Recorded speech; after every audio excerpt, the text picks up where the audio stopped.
That's a rocket.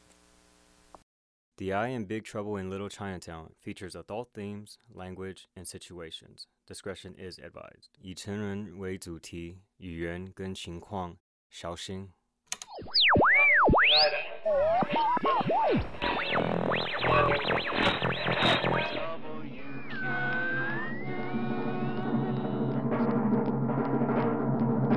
Crime may like to hide in the shadows, but it can never really hide from the eye.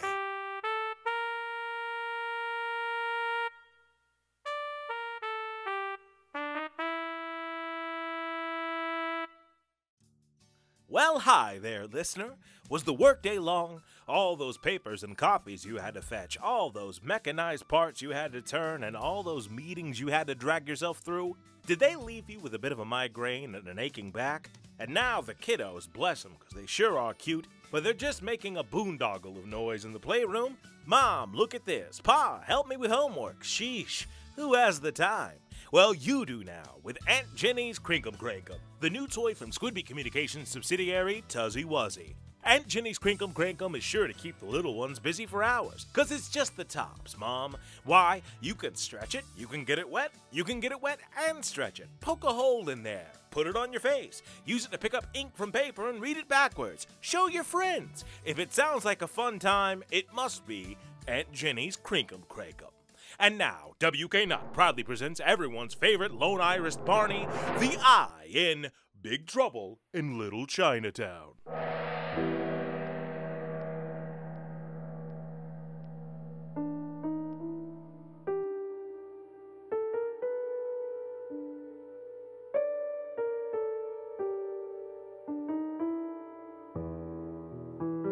Ping Gao was a somewhat flamboyant tree trunk I'd busted a couple of years earlier in an incident at a place they called the Fruited Plains, north part of Rambles in Central Park. He'd served a little time, but got out of the big house and opened up the nicest tea spot in all the boroughs. Whereas Diao's catered towards the everybody's of Chinatown, Ping Gao kept an atmosphere that was welcoming to outsiders as well. All the big wheels came through. They tried his tea and his little desserts. They enjoyed the atmosphere, and they talked. That was the most important thing to me, the talking. I had a meeting at Ping Gao's Fusong Tea House with two reporters working the Chinatown beat. One of them worked the paper, the other one was in radio. I took my time, coming in 15 minutes late. Figured that would give the newshounds the chance to let their hair down, try a few drinks, get a couple of snacks, loosen up a little, start talking. Mr. Victor! I wonder when you show. You always take so long. I've been keeping your friends company. Lovely people. Thank you for bringing them to my tea house. He's a very famous policeman. Always bring most interesting monster here. You want your jasmine tea, big guy? Jasmine sounds perfect. What kind of snacks you cooking up? Oh, darling, thank you so much. I forget to tell specials. I forget my head is not part of my body. How am I gonna make money? Every day is a struggle. So today we have two specials. One is taro bun, served with light goji berry and apricot melon and glaze. It's soft and light, but filling, fruity and sweet, just like me. Which could pair to a bitter type tea. Second is pumpkin bun. It's topped with coconut shavings. I serve hot, so it contrasts with the cold outside. It's go good with any tea, strong man. How about a couple of each for the table? Sure thing, dog. Coming right up. And then I laid my eye on my blind dates. A twist and a sap in the typical reporter get-ups, poised and ready to take notes because the funny thing was, they thought they were getting the scoop. They thought one of the city's finest was going to release a statement that would get the whole town fired up. Get businessmen buying papers and families glued to the wireless. And yeah, those kind of meetings happen. Sometimes we do them to flush out a suspect. Sometimes it's to put out a citywide canvas and get people talking. Some cops are just blushing violets who want their 15 minutes of fame. And sometimes, like this time, it's to play the game and find out who knows what. A lie here, a lie there, and the truth will set you free. And you must be the famed detective. Victor Kane, I presume? Bigger than I thought you'd be, from the stories I've heard and reported and... yeah. Corbo Huggan is my colleague here, a writer for The Villager. Delighted to meet you, detective. That makes you the on-air personality? Exactly. Belle Munn. Pingao came and set our table. Myself, the two crow-headed journalists, and plenty of herbal drink between us. I wanted to know what they knew about a turf war between the Yakuza and the Triads, or between Manchu and the Jiangxi, between whoever, and more importantly, who the casualties were. But the trick was to give them something in return, and to not get them too excited by leading them with my questions. It's like telling a dog he's not going for a walk. The only part of that sentence he heard was the last word. If I ask about a turf war, tomorrow's paper will read that the police have confirmed a turf war. There are things I know, but sometimes to get to the things I don't, you gotta play dumb. If they think you're a fool, they'll put in abeyance the part of their own brain that tells them not to talk in front of strangers. Fancy lawyer talk, I know. Casualty of the job. Point is, I wanted to play fetch. I just needed to figure out the right way to throw the ball. Here you go, sweethearts. Let me know if there's anything that you need. For sure. Will do. We'll let you know. This all looks fantastic. So sweet. Enjoy, big man. Goodness, this is the singular most delicious thing I've ever had in my life. Cat's particulars, isn't it? Everything here is delicious. But I don't think you wanted us here just for the pastries. Absolutely right. I know you've both got busy schedules. I don't want to keep you here too long, editing you and whatnot, but there are these couple of mugs. Busted them this weekend for a crackerjack sort of deal. Sure you heard of it. Done and done, easy case. But they was talking and, well... I'm listening. Just to be clear, though, you want this... Off the record. Yeah, just making conversation. Okay, go ahead. There was this girl. Murdered. Found a couple of days ago. Oh, little dame they found at the Pearl of the East? Bingo. We got the guys that did it. No questions. Left all kinds of evidence and whatnot. Open confession. But a day in, their story. I don't know if they're cokies, screwballs, trying to put the frame on, trying to get a lesser sentence by Maybe trying to conciliate to get a deal. Yeah, conciliate type of thing. Not unusual from what I hear. Exactly. I figured you guys would know about this type of thing. Hey, Pingao, can we get another order of buns? Oh, we don't. I insist. Coming right up! Yeah, so we pinch these pugs, and they give us this fluky story I'm not too goofy about. They say, and this is why I came to you two, you know Chinatown inside and out. But they say that the Japs and the Jiangxi are working together and hired them as contractors, outside forces to take care of the business. Please, that's absurd. The idea that you mean the Yakuza working with the hoppers? That's what I said. Why would the yaks or the stiffs pay these goons to bop off some girl, right? Why wouldn't they do it themselves? Not like they're running a public works program, yeah? Quite the opposite all around. The Jiangxi are private, secrecy, old world sort of people things. They tend to their own issues. Right, and they use the body. They feed on them. I've heard stories of them ripping bodies apart, like at the docks the other night. But they're not the mafia, not their M.O. Yeah, that's what I was saying. Here you go. You like? Sensational. They're just divine. I can't believe I haven't been here before. You a sweetheart. And you, honey? You like the buns? They're fantastic. I'll definitely be frequenting the establishment more often, sir. Thanks, Ping. Oh, don't thank me. Make a tip. Well, let me know if you need me. Peng's a good guy. Uh-huh. Definitely seems like it. Very good at his job if he can whip these up. You want more? Just let me know. Rule number 1 in being a detective isn't being suspicious or doubting everyone. It's knowing everybody. Or at least knowing one thing about every person you come across. It's a way to be prepared. From the Brunos to the Vanderbilts, have a bit of info in your pocket. I knew who the journalists that ran the Chinatown beat were. and I knew tidbits about him. Rumors. See, the dame had a sweet tooth. Worked well, given that Pingao might as well have been cooking with pixie dust and manna. And the stutterer? Whisper was that he was a friend of Dorothy. He had a different type of sweet tooth. I didn't mind that at all, not one bit. It was the times that did. A society that still had its head up its ass and discriminated against people for just being people.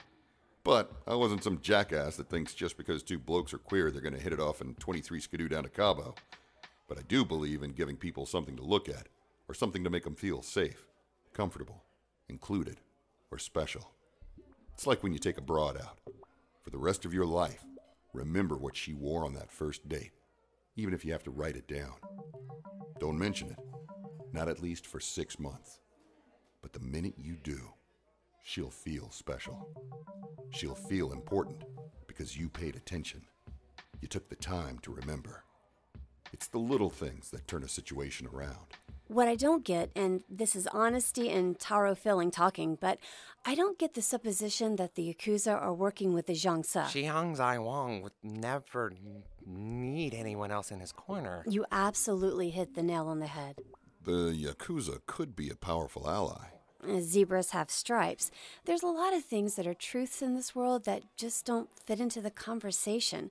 The Yakuza don't come into Chinatown. That's the way these boundaries work. I don't mean to seem hortative, Detective, but I think your fireside chats with your perp might have been a little misleading.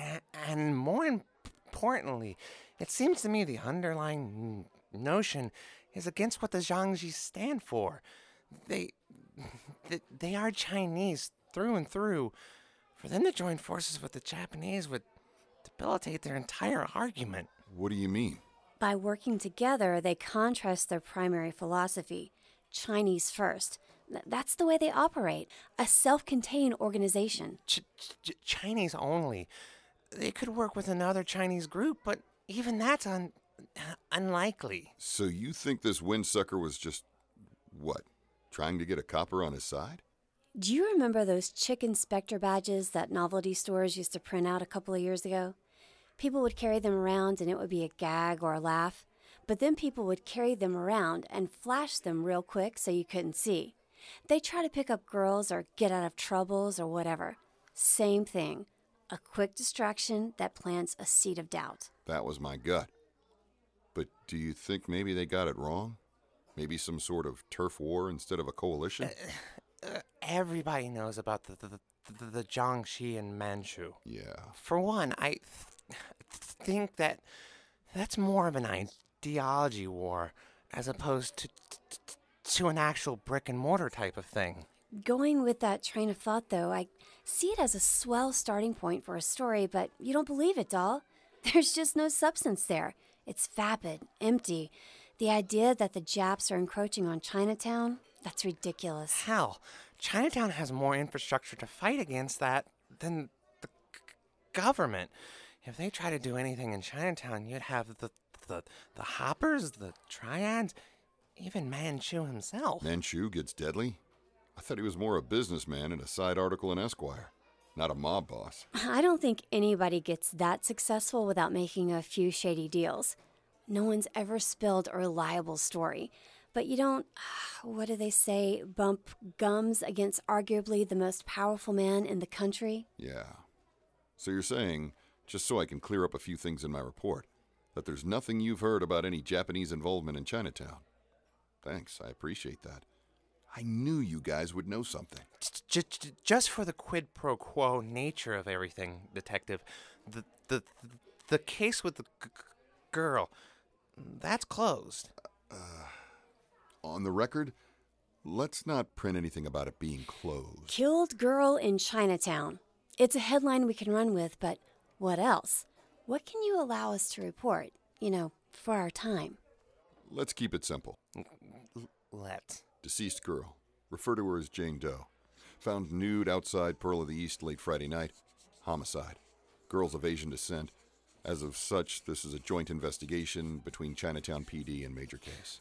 May I ask, you say nude. Anything else found on her? Any earrings or jewelry? Anything of that nature? Nothing. Nothing?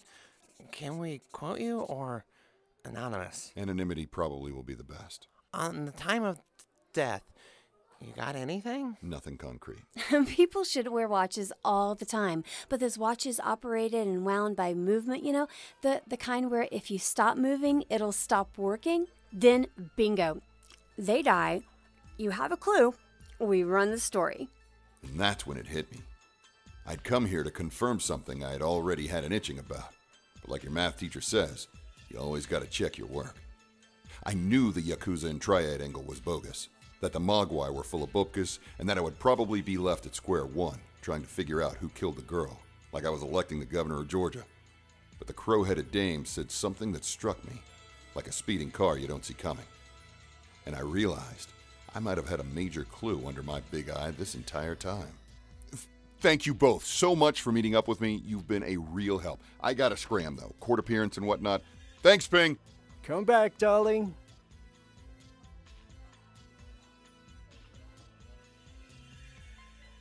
I knew my way around most of the stations and most of the precincts of New York. Being blue is like being a member of a family. Christmas you go here, Thanksgiving there, 4th of July is always at Uncle Timmy's place, and before you know it, you start to know the layout of everybody's space. I could walk most of the MNYPD offices blindfolded. When you enter the Chinatown HQ, there are 2 sets of steps to your right. One going up, one going down. Go up. Get the 2nd floor and hang a left. Take your 2nd right and keep walking straight on till morning. At the end of the hall where no poobahs would ever find themselves, where only old boys with a purpose would come, you'd find the evidence lockup room in the Chinatown precinct. My feet did the walking for me, my mind turning over what I might find when I got there. The keeper of this particular net was a little thing named Dien Dien, a fellow Marine who was as hard-ass as they came. He was a couple of inches tall, looked like a peeled frog that somebody threw too many eyes on, but he was one of the best cops and best soldiers the world had ever seen.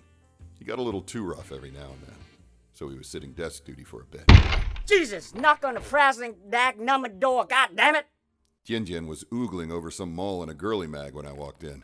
He welcomed me in his rude way, and the smile on his face let me know he was glad to see me, or bored out of his brains, or a bit of a pervert that liked the company. Ain't there a back room or broom closet for that? Oh, hi, frickin' hi. I bet that's so funny up there, you thick-brain housing group of yours. I'll come in here and knock, which is the cordial, polite thing to do. And gee Louise, I'll just make fun of my buddy's proclivities and what he jiggle his cello to. You broke dick. When did you get so sensitive? I didn't know you were trained in the 4th Battalion. Holy cow, sugar tits. You're just full of jokes today, aren't you? As far as I'm concerned, this is casual company. What the hell are you doing here anyway? Level with you? I need to look at a piece of evidence. Yeah, sure. Missouri me the paperwork. Show me the paperwork, Vic. Yes, and I still flipping say it. You ain't got no paperwork? I'm operating on a hunch. Lay off. Don't be a killjoy, Froggy. I just need to look at it for a few seconds. Dumbass, you can't look at nothing without no damn paperwork. Look, I gotta go to C-Fun and do some interviews in about 2 hours. It would take me twice that just to get the paperwork. Just let me slide through. Jeez. You realize I got dimed out, and that's why I'm manning the fort, don't you, Devil Nut? I didn't dime you out. I didn't fussing say you dime me out.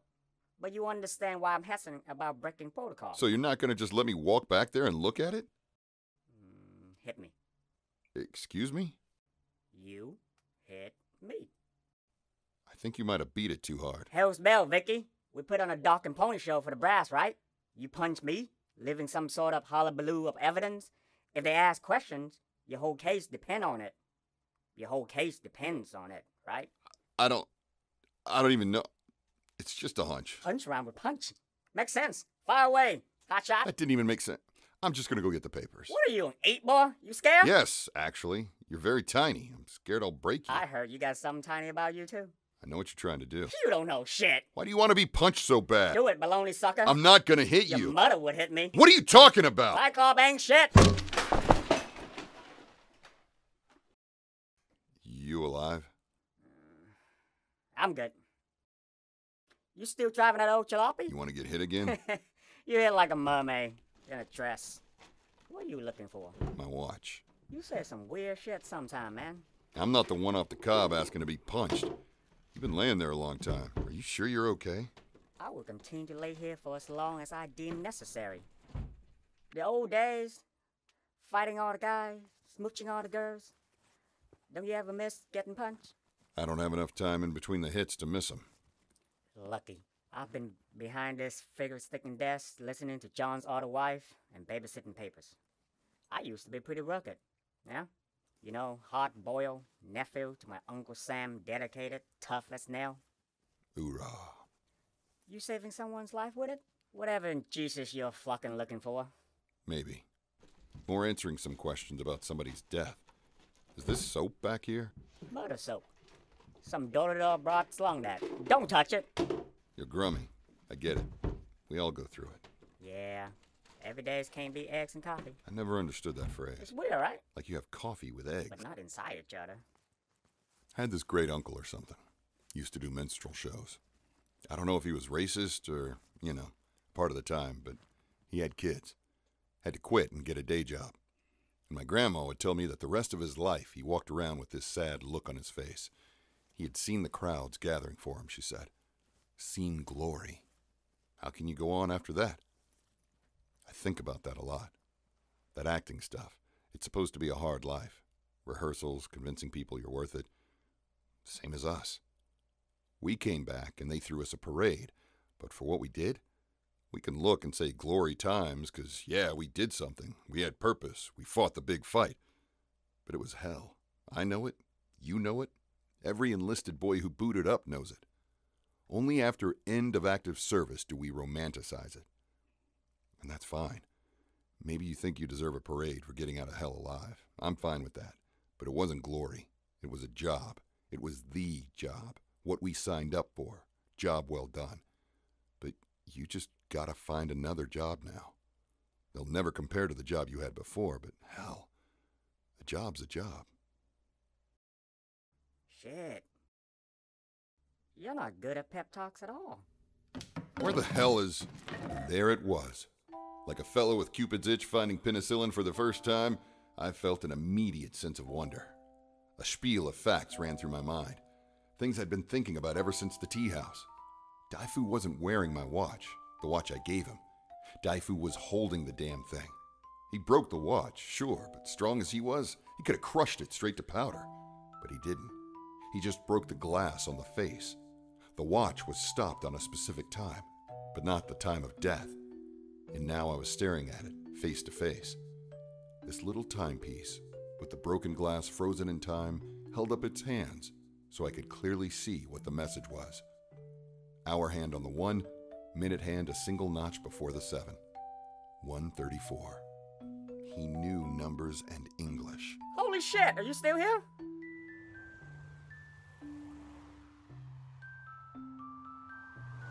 I took a detour to my own precinct before making my way to Building 134 in Chinatown. I needed to pick up a partner for the day, one with special skills. London Talbot, a member of the Canine Unit. The Wolves had 12 different tribes, 12 different lines of ancestry they came from. His was Vayusher. Amran Vayusher, I think, was the right term. Almost all the tribe names sounded like they had too many consonants or too many vowels in them. Hardest part about being a cop in New York was learning to pronounce everything. But still, I had a hunch this building, Building 134 in Chinatown, was where our dead girl Jian hung her stockings. I had a few hours before my interviews at CFON, and I figured I could use Talbot's help to sniff around, see what Daifu was trying to tell me. Can I help you, gentlemen? I'm hoping so. The concierge of this swanky apartment complex was this dolled-up horned armadillo-looking thing. He looked sideways at my partner. A bulking 6'6" piece of grumble that couldn't take the Lucky Strike out of his mouth long enough to scrape the mug. But then again, I guess he was used to being a furball. MNYPD. We're looking for the apartment of one John Jia. Jian, to be culturally appropriate. Oh, I'd be happy to help you, officers.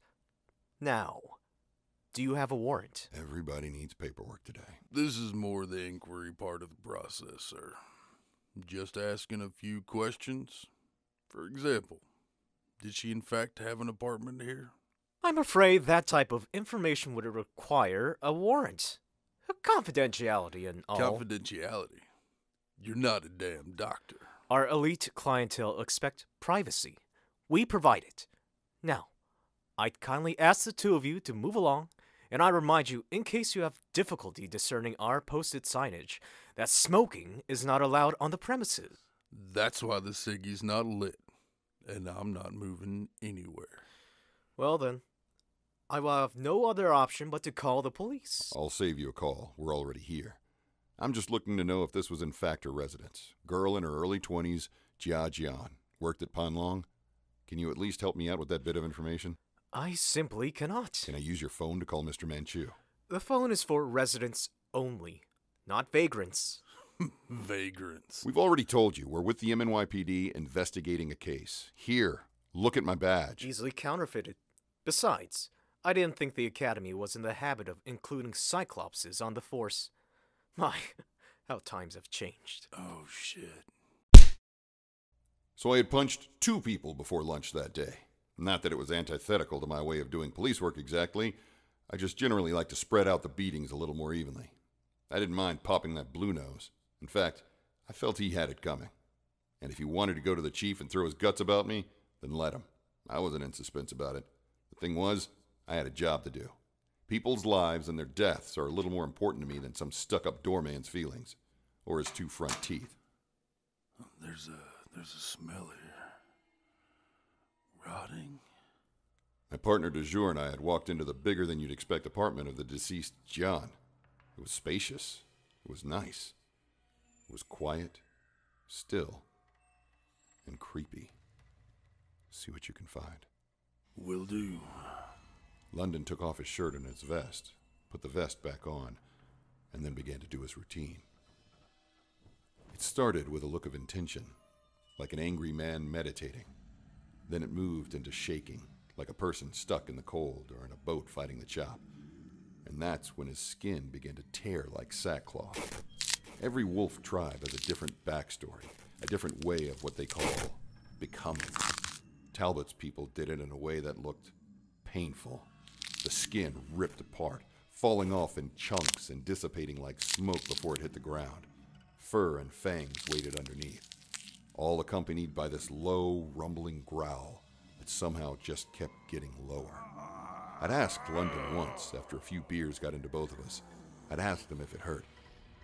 He looked me dead in the eye and told me I'd never know how strong he was. All the wolf tribes look different when the deed is done. Talbot didn't look like a wolf, just a man with wolf features. He stayed about the same size, which was a scary enough size as it was. You add fur, fangs, and claws to that, I wouldn't want to get busted by him. Split up. Sounds good. Without so much as a word out of our bazoos, we divvied up the apartment. He searched the front half, and I walked down the narrow hallway towards the back. It wasn't our first rodeo.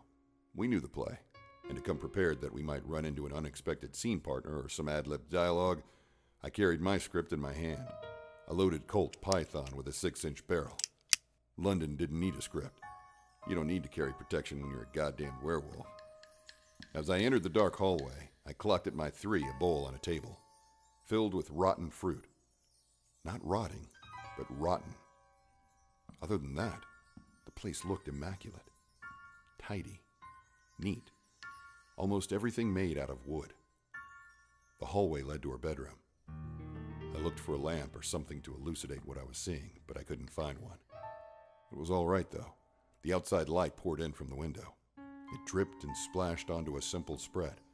Like everything about this place, it all seemed so still, so pristine, so barely lived in.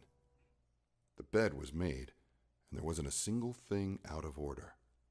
Her clothes still in her closet, neatly folded in her armoire. Her makeup desk was organized as if someone was compulsive about it. But the thing about it was powders. It wasn't mascara or foundation that you buy at the Woolworths. It was the glamour that you had to put on with a brush. And the lipstick wasn't there at all. Only these rose-red papers. The kinds that broads kiss down on. Chinese broads. Old-school, traditional Chinese broads. The whole place was traditional. Didn't feel like a young woman living in New York. No radio to listen to the Whistler, no lamps. It was how I imagined China must have looked hell, 300 years ago, just transplanted into the city. All the way down to the old-timey face paint, which wasn't what she'd been wearing the night we found her. She was wearing lipstick that night. Come to think of it, that's all she was wearing. That's not how women put on makeup. I might be a bachelor for life, but even I know that. Lipstick is the very last thing a dame paints on, and this was all she had on, and it wasn't even her shade. Meaning she either did it for a reason, or someone else did it to her. I was putting some pieces of the puzzle together in my mind when London called me from the other room. I walked through the dark, traditional apartment, the cool and empty, tidy place that had once belonged to a murdered girl. And I was trying to put together, more concretely for the first time, who and what she was. This place was nice. It was traditional, but it was real nice. In a nice building. She had been brought here for work, but I hadn't found any evidence that she had worked a day in her life. How could she have afforded this place? A farm girl living up to the tens? Unless somebody was paying for it for her. Somebody like a lover. I knew one ladies' man who had the wealth to write this off on his taxes, and the power to make it disappear. Here. I walked into the kitchen, and that's where I found London. On his knees. He was still in his wolf form, but his head was sunken, tears in the fur on his face, as he looked down at the lifeless body he cradled in his arms. I didn't know the type of dog, something small. I could see his name tag. Bow Bow. He was in bad shape. It was where the smell was coming from, but I couldn't see any wounds or injured areas. I just knew he was gone. Dead. Dead dog. Good boy. Not all wolves deal with it, but London's tribe struggled between being a man and being a beast. That constant confrontation and hornswoggle of a fight had left him a wolf of very few words. But seeing him there, holding this little dog, he looked like he'd lost a brother.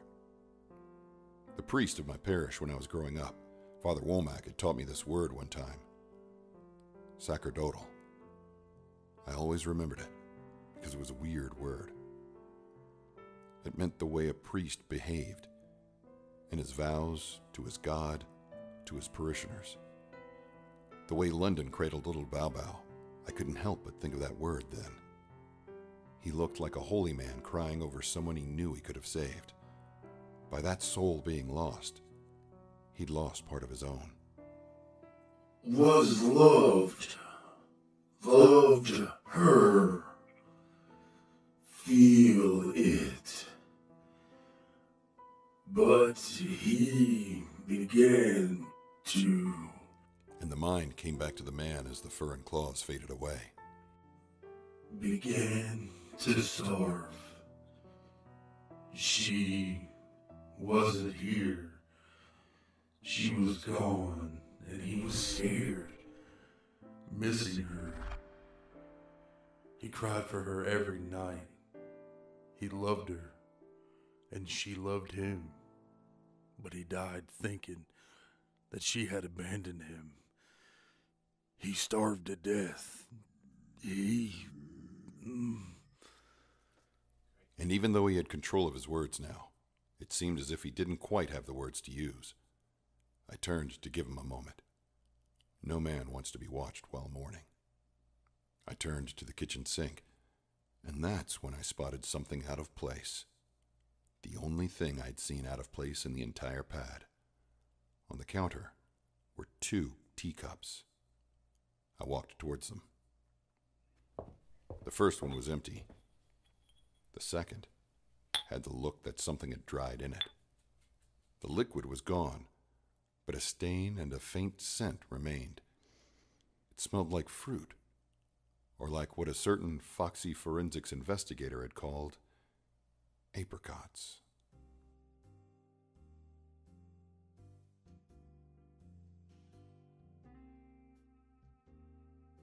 We stopped in the lobby of the Ivory Tower and made a couple of phone calls like vagrants. One to the appropriate people so they could handle the remains of Bao Bao, and I made one to Kitsune over at the Chinatown precinct, following up on a couple of things. We had a little bit before we had to head to Sifan, and I figured that was going to be a humdinger of a time. Might as well grab some grub before we started. London could use something on his stomach, too. This had been rough on him. Everybody was welcome in Yan Diner, a couple of blocks from the 134 building. It was like church, except more diverse, more attendance, and more satisfied customers. Whether you were a bindle stiff or a bell-bottom on shore leave, if you wanted a BLT or the sweet and sour pork, this place was New York encompassed. A good place for some comfort food. 喂，大佬，到啦，食啦。 I ordered the Adam and Eve on a raft. London was having brisket, sausage, bacon, a slice of ham, meatloaf, and as his vegetable side, a plate of corned beef hash. The meals at Yan came out hot and fast, served, always, by the owner. It was his little way of connecting with his customers. Hampered by the fact he didn't speak a damn word of English, but he didn't seem to mind, and I wasn't going to gainsay him about it. Pigsy was a baby grand of a man with floppy ears and a happy disposition. A smile and a hearty belly laugh served a la carte with every meal. Looks great. Thanks. 我哋嘅餐館嘅伙計最好㗎，最叻啊！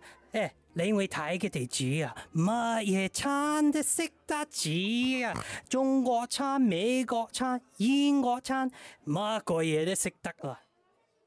Yeah. Will do. 我睇到你有好多豬肉喺嗰度啊，睇到豬肉個心冇啊！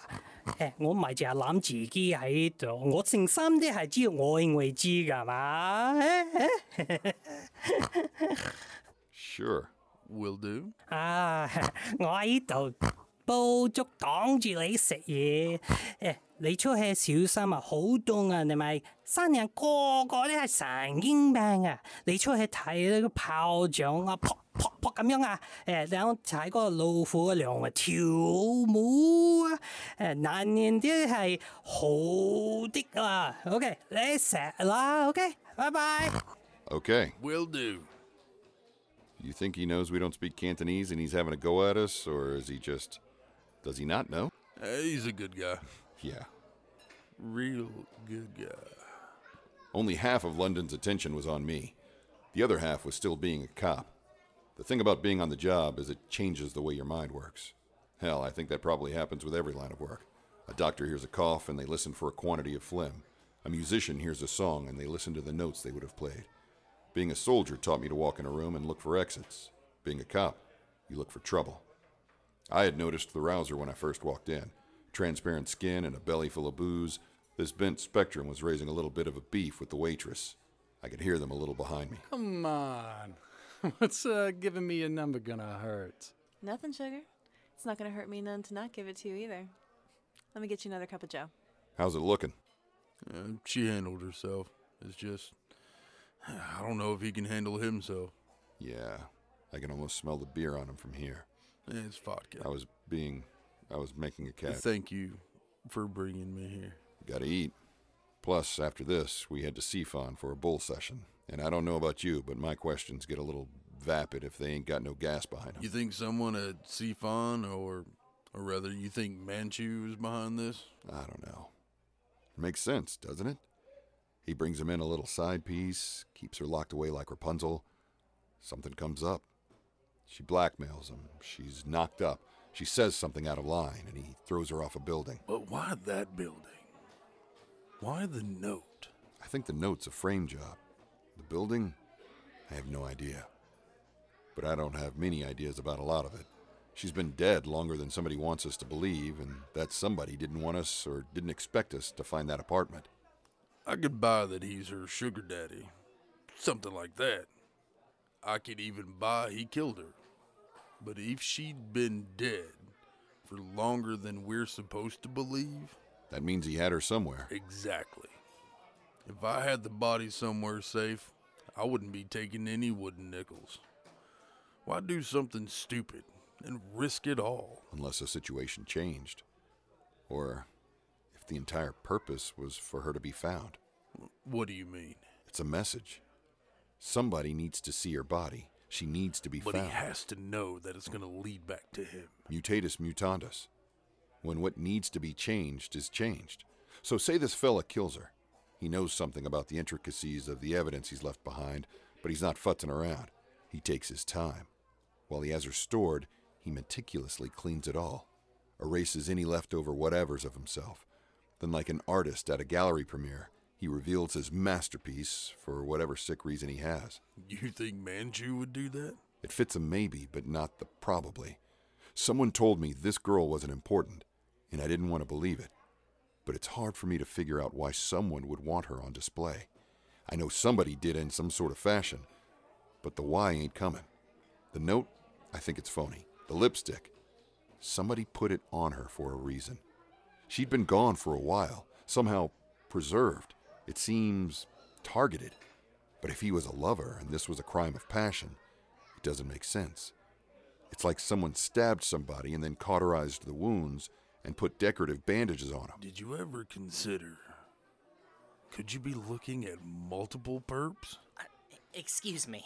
Standing at our table was a nervous-looking bull. Built like a He-Man, but the glad rags-looking sweater on him implied he was more of the intellectual type. Sometimes you can tell by the way they carry themselves. You say that, and everyone thinks you mean they walk with a sense of arrogance or better than you. But no, some blue-collars move through the world like hoods. They slam doors and belch and make an ass of themselves in the corner of a diner as they hit on obviously uninterested waitresses. The Joe College types, on the other hand, not always, but sometimes. They look like they could nurse a winged bird to health with just the way they talk to it. They're the type that wait patiently at the side of your table until it's their turn to talk. Yes, sir? I'm terribly sorry to bother you, and this might seem forward, but are you police officers? Can we help you with something? Actually, yes, I'm hoping so. At least, you see, where to begin? I'm a tutor. Was a tutor? Am a tutor. Of a young lady that lives across the street in the 134 building. I live around the corner myself. But my intrusion of your meal is... She missed multiple sessions. I haven't seen or heard from her in the past 2 weeks, and that's unusual. She's a respectful and dedicated pupil, and it's just been so unlike her. I'm genuinely concerned. I've gone to the police a few times, but everybody seems too busy to care about a missing girl. And he did seem on the up and up. I thought he was going to shed a few tears as he was attempting to describe the situation. And all the while, the lump in my throat wasn't from a building sadness, but because I knew damn well who he was talking about. I don't believe in coincidence. I don't believe in destinies. But Jesus Christ, what are the odds? What's her name? Jia John. Wolfie fired me a look. I fired one back and reloaded while I turned to the upset bull. What can you tell me about her? Early 20s, 5'4"-ish, long black hair, white skin, brown eyes, ethnically Chinese, speaks English, Mandarin, Cantonese, and some sign language. Very kept to herself, a private and traditional person, but bright. Not only in intelligence, but also in disposition. What about boyfriends? Anything like that? No, not that I'm aware of. Again, extremely private. Was she like Miss Grundy or some sort of prude or something? No, not at all. She was free-spirited and forward-thinking, but traditional. What did she do for work? She didn't exactly have employment. She didn't work, didn't have a boyfriend, and she was sitting pretty in a place like that? You're feeding me a line and I'm not taking it. You want to help your friend or not? I do. I definitely do. It's complicated. Jean had a benefactor that I don't think I can legally discuss or disclose. I was hired by said benefactor to be Jean's tutor. After spending so much time with her, we became close. Friends, nothing more. But I'm concerned. My interactions with her sponsor, if you'll permit me that phrase, have yielded no results. And I saw the two of you walk in. The vest, the pistols, the demeanor. I'm just hoping you can help me. Me too. This benefactor of hers. Are she and he... No, it's not like that. You're going to have to forgive me if I find that hard to believe. Someone giving up the kind of scratch that rents out one of them homes? I doubt they're doing it for charity. If only you could understand. Maybe we could understand if you told us. I can't. Can't or won't? It's not that simple. Why can't it be? He was a regular old guy, and he was caught between two extremes. He wanted to help his friend, but there was something he was scared of. I watched as he began to fidget with his ring. It was a monogrammed piece of bling with a square engraved on it. 2 little leg-looking marks inside of the square. Looked like a boob tube with the antenna on the inside instead of the out. He was nervous. He was scared. He was worried. He was upset. So I thought I'd give a little official piece of candy. This the skirt you're looking for? I showed him the photo we had gotten from the late Dai Fu Ling, and there was a moment of relief in his recognition. That moment gave way to a stronger sense, or dread.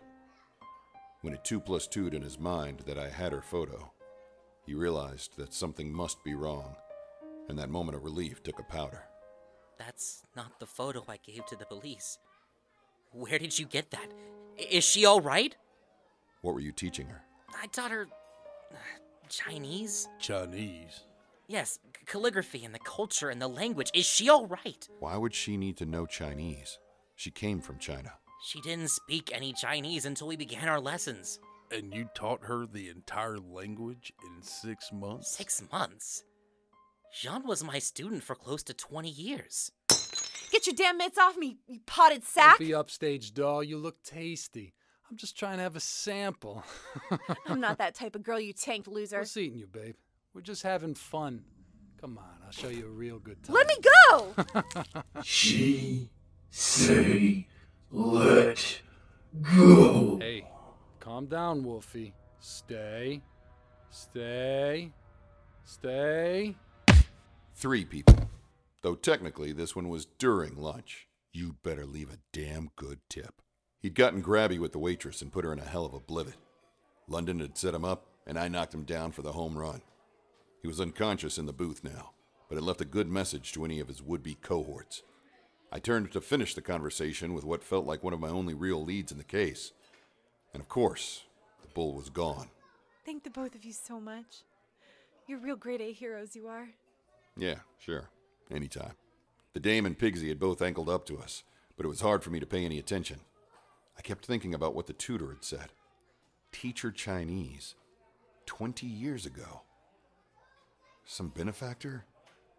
Did I know this girl at all? 多謝你兩個我請你食啊，今晚 OK？ 喂，得㗎喂，攞一碟年糕俾佢啊，你幫我哋好多債啊！你仲真係幫我托嘅佢出去啊！我唔知道佢死咗未啊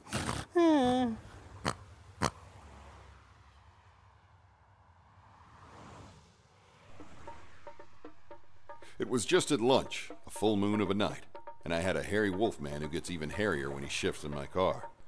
I wasn't too keen on our next destination, but I knew it would uncover something. We were going to Sifan, to interview the family, the staff, the whole shebang.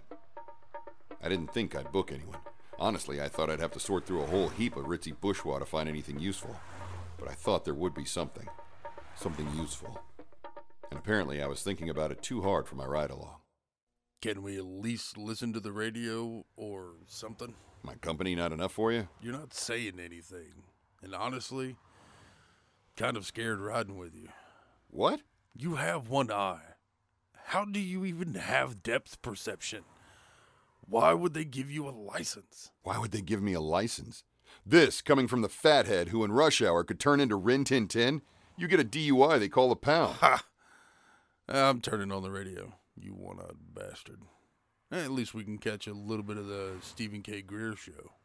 Disgrace! Susano must be driven from our lands and into the sea where he belongs. Remember our oaths! Their leader proclaimed, a proclamation that drove those gathered into a hysteria of chants and approving acclamation. What the hell are you Shut up. Zhong Kui cheered along. He cheered not from a place of actual approval or agreement of their philosophy or violent ways, but because Chung Kui, the man the surrounding members of the triads thought him to be, would have cheered. Zhang Kui, portrayed now by Zhang Kui, cheered with fervor. Spittle poured from his lips as he demanded the deaths of the Yakuza, the banishment of Susanoo, and the spilling of any and all Japanese blood. Zhang Kui, demon hunter, had become an actor. And all great actors work from an objective, the tangible embodiment of their motivation. Zhang Kui allowed Cheng Kui to rattle forth insults and threats because he knew that was the only way he would achieve his very tangible goal, to kill Sun Wukong.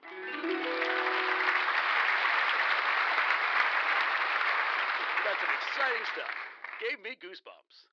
Or maybe I've been hanging out with too many geese. But there you have it, folks. Another chapter from author Saxton Gray's big hit, The War of the Triads. On book sales now. Read by the man himself. Come on, folks. Give him a round of applause. Okay. You gonna explain what that was all about? Yeah. Someone's trying to set up a frame job. And they're using a damn bestseller to do it.